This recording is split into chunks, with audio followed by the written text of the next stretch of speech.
Assalamualaikum warahmatullahi wabarakatuh. Perkenalkan, nama saya Julian Arkarizikila dari kelas Pulis 2. Di sini saya akan menjelaskan materi PPKN tentang ancaman militer terhadap keutuhan NKRI dan beserta strategi mengatasinya. Ancaman militer adalah ancaman yang memiliki kekuatan bersenjata yang terorganisasi yang dinilai memiliki kekuatan yang mampu membahayakan kedaulatan negara, keutuhan wilayah, beserta keselamatan segenap bangsa. Ancaman militer dapat berasal dari luar negeri dan dalam negeri. Ancaman militer dalam negeri terdapat bentuk-bentuknya sebagai berikut. Yang pertama adalah pemberontakan bersenjata. Indonesia pernah mengalami sejumlah aksi pemberontakan tersebut yang dilakukan oleh gerakan radikal. Contohnya, yang pertama DITII, yang kedua PRRI, yang ketiga Pemesta, yang keempat pemberontakan PKI di Madiun, dan yang kelima adalah G30 SPKI. Aksi pemberontakan tersebut dapat mengancam pemerintahan yang sah dan tegaknya NKRI yang berlandasan Pancasila dan UUD NRI tahun 1945. Lalu yang kedua adalah konflik horizontal. Konflik horizontal adalah konflik yang terjadi antar kelompok yang memiliki status sosial yang sama. Contohnya konflik antar agama, antar ras, antar golongan, dan antar etnik. Lalu yang ketiga adalah aksi teror bersenjata.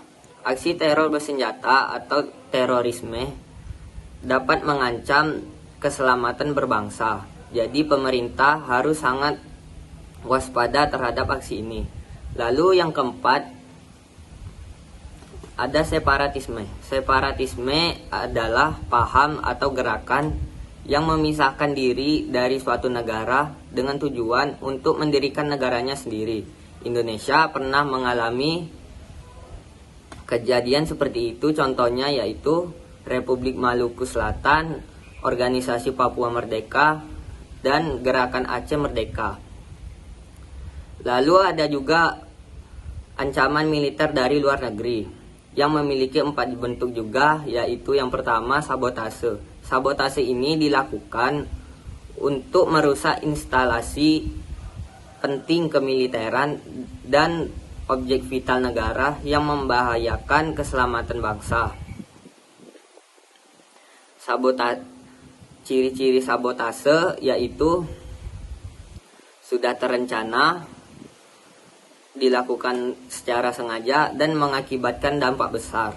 Sabotase ini pernah terjadi pada Filipina, yaitu pengeboman kedubes Filipina pada tanggal 1 Agustus tahun 2000. Lalu yang kedua adalah pelanggaran batas wilayah. Yang ketiga, spionase. Spionase adalah penyelidikan secara rahasia untuk mendapatkan data kemiliteran dan data ekonomi negara lain. Lalu yang keempat adalah agresi militer. Agresi militer adalah penyerangan ke suatu wilayah yang dilakukan oleh negara ke negara lain. Penyerangan tersebut dapat berupa fisik dan non-fisik. Sasaran mereka adalah tidak lain yaitu ingin memperebutkan kedaulatan dan kesejahteraan negara. Lalu yang terakhir adalah strategi mengatasinya. Strategi yang dapat dilakukan adalah dengan 2 upaya, yaitu upaya preventif dan represif. Upaya preventif dapat dilakukan dengan cara yaitu yang pertama, membuat Pancasila sebagai pedoman dan petunjuk dalam kehidupan sehari-hari. Lalu yang kedua, memperkuat cinta tanah air. Dan yang ketiga adalah mempererat toleransi dan kebudayaan.